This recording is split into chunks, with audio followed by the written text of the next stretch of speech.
मैं आपसे पूछूं कि भारत दुनिया में सबसे ज्यादा व्यापार किसके साथ करता है, तो ज्यादातर लोग कहेंगे अमेरिका, कुछ लोग कहेंगे चीन। और ये बात कुछ हद तक सही भी है। ये दोनों देश ही भारत से व्यापार करने के मामले में नंबर 1 या नंबर 2 रहते हैं। कभी अमेरिका नंबर 1 हो जाता है, कभी चीन। लेकिन इस लिस्ट में देशों के साथ साथ अगर मैं ग्रुप्स भी जोड़ दूं, जैसे कि यूरोपियन यूनियन हो गया, आसियान हो गया, या फिर एससीओ हो गया, तो इन ग्रुपों के बाद ये व्यापार करने के मामले में अमेरिका नंबर 3 पर चला जाएगा, तो चीन नंबर 4 पर। लेकिन आप जानकर हैरान होंगे कि अब भी यूरोपियन यूनियन, जिसके अंदर यूरोप के 2 दर्जन से ज्यादा देश आते हैं, वो तब भी नंबर 1 नहीं आएगा, क्योंकि उससे ऊपर बैठा है आसियान। जी हां, जो आसियान समूह है, जिसके अंदर आते हैं ब्रुनेई, बर्मा जिसे म्यांमार के नाम से जाना जाता है, Cambodia, Indonesia, Laos, Malaysia, Philippines, Singapore, Thailand, Vietnam. ये देश, स्क्रीन पर आप इन्हें मैप में देख सकते हैं, ये है आसियान कंट्रीज। इनके साथ भारत वर्ल्ड में सबसे ज्यादा व्यापार करता है। यहां तक कि व्यापार इतना ज्यादा होता है इनके साथ कि हम यूरोपियन यूनियन को भी पछाड़ देते हैं। यूरोपियन यूनियन नंबर 2 पर आ जाता है। लेकिन आप इस चार्ट में देखिए, जब हम यूरोपियन यूनियन या फिर अमेरिका के साथ व्यापार करते हैं तो हम सामान उन्हें ज्यादा बेचते हैं, उनसे कम खरीदते हैं, यानी कि एक्सपोर्ट ज्यादा होता है, इंपोर्ट कम। यहां तक कि अमेरिका के साथ हम भले ही 118 बिलियन डॉलर का व्यापार एक साल में करते हैं, लेकिन फिर भी हमें 24 से लेकर 25 बिलियन डॉलर का मुनाफा देता है अमेरिका।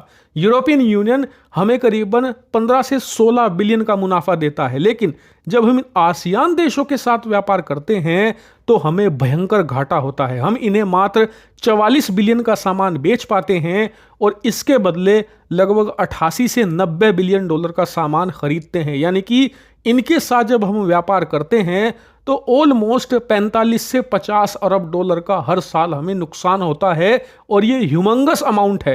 50 बिलियन डॉलर कितनी बड़ी रकम है। उदाहरण के लिए हमारे पड़ोस में श्रीलंका है, इसके अलावा भूटान है, मालदीव्स है। इन देशों की टोटल अर्थव्यवस्था, टोटल जीडीपी भी 50 बिलियन नहीं है। इतना ज्यादा नुकसान झेलते हैं हम आसियान देशों के साथ व्यापार करके। और ऐसा होता क्यों है? इसका कारण है आसियान देशों की नीतियां। दरअसल इन देशों के प्रति भारत बहुत ही फ्रेंडली है, इनके साथ हमारे संबंध भी बहुत अच्छे हैं।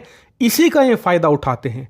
ये भारत से अपना तमाम मार्केट खुलवा चुके हैं, यानी कि भारत का पूरा मार्केट इन आसियान देशों की कंपनियों के लिए खुला हुआ है। ये जो चाहे एक्सपोर्ट कर सकते हैं, किसी भी प्रकार की यहाँ पर भारत में बिजनेस सेटअप कर सकते हैं।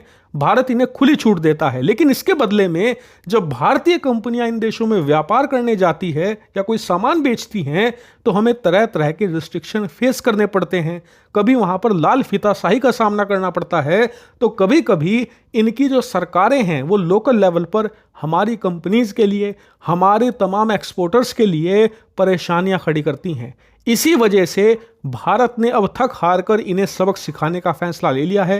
जैसा कि आप स्क्रीन पर देख सकते हैं, भारत सरकार ने लास्ट चेतावनी दे दी है इन देशों को कि आसियान देश या तो लाल फीताशाही भारतीय कंपनियों के खिलाफ जो लगाई गई है, जो प्रतिबंध लगाए गए हैं, उन्हें हटाए।